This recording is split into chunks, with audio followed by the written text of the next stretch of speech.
What's up, guys? This is Hrx again. Here today, we're going to be doing some testing on our newly rebuilt Hrx217. We got the 160 on there.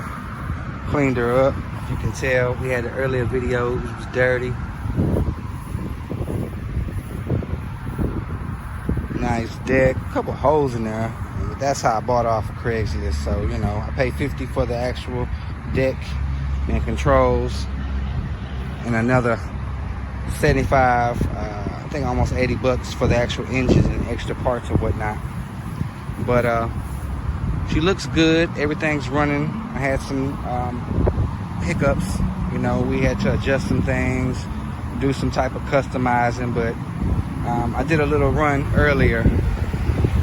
That's what she's doing at 2.5 on some thick grass. I'm just gonna give her a nice little run today, see what she do.